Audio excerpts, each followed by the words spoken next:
What is going on, boys and girls? We're going to be watching a match on Forest of Nifel. We're going to be following Team Paradigm's Ajin in the red here. He is, of course, playing on his Guardian, rocking a very interesting all-rounder build, and that uses the sword, the focus, the scepter, and the shield, and some interesting traits to do with the Signet and meditation, and I'll get onto that in a little while.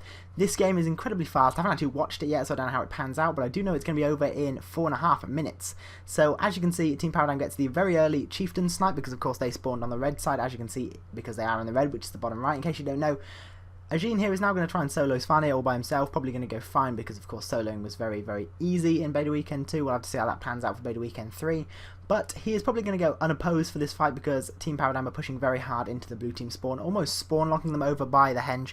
They're really not letting anyone out. As you can see, they do have a player centered down on the beach to spot any people coming across from the beach entrance of the blue team spawn, and they are just pushing very hard. Down goes Svanir, and Team Paradigm are off to a very, very early 100-point lead ahead of the blue team. Now, this is a very interesting build that Ajin is running because, of course, the sword and focus and scepter and shield are not pretty common weapons. It's normally the sword, the shield, and the great hammer, the two-handed hammer that are used really often. That's the normal kind of Guardian setup for anyone going for anything other than a DPS build. But of course, this does give you the advantage of dealing a lot of damage whilst also having a lot of control over the enemy with things like blinds and immobilize on chains of lightning, for example, on the scepter, and ray of judgment on the focus. So that's kind of useful. And the shield does also give you a lot of defensive abilities with shield absorption, which is the 5 skill, which lays down a shield just to protect you, really.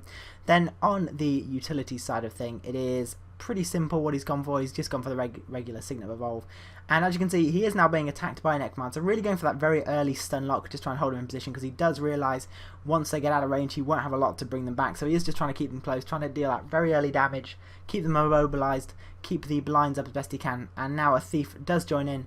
Really, Ajin here is now just trying to hold himself back up. He is a defensive build mixed with an attacking build, so he is just going to have to keep on healing. Swapping over to the Tome of Courage now, trying to get that 5 healing, really just healing himself up as best he can. If he can get this off, he is going to be fine with this. As you can see, one of his friends does join him in the Lich form, and I do love the Lich form mixed with Tome of Courage. It gives you such incredible healing. I've seen such brilliant comebacks with this, and Team Paradigm are pulling it off really nicely. However, Ajin has pulled back now because he does realise he is going down very, very quickly. However, the Lich form is really pushing back, dealing a lot of damage, pushing the red team back, really taking the centre of focus, and Ajin now is able to deal range damage from up high whilst providing support for his teammates. As you can see, the Thief is now at half health, and the Necromancer is going down as well, so we will have to see how this pans out. But it is a very, very even fight at this stage. However, the Thief has just gone down and the Stomp will be coming. However, the Stealth has been used, which does mean the Stomp will have to wait, I'm afraid, and the AoE damage will have to come back in a second. As you can see, Ajin playing great team support here, really just trying to heal him back up. Nobody's stopping him because, of course, if you can get your teammate back up, they will be brilliant in aiding you to finish this fight. Big rush coming from the other team now. As you can see, Team Paradigm really just trying to hold off here. They are very much far ahead. They are now triple capped, and they probably will end up getting the 2 bosses anyway, which will mean they are going to be incredibly high up. This is probably the biggest weird point distribution I've ever seen between 2 teams. I've never seen a team so high up in points and another team just so low. That is just incredible to see. 370 points Team Paradigm and just under 50 to Team in blue at the moment. As you can see, Ajin is now just trying to take down this Necromancer who was harassing him from the beginning. Going for the Stomp now. Ajin going very, very low. He will have to try and get a heal in from somewhere at the moment because, as you can see, his Signet is off cooldown and he could end up going down, and he is on 66, and there is the down state. However, his teammates are around, and I'm sure a rally could easily come by. He is just going to try and add a little bit of damage onto this warrior, try and get them out of the way.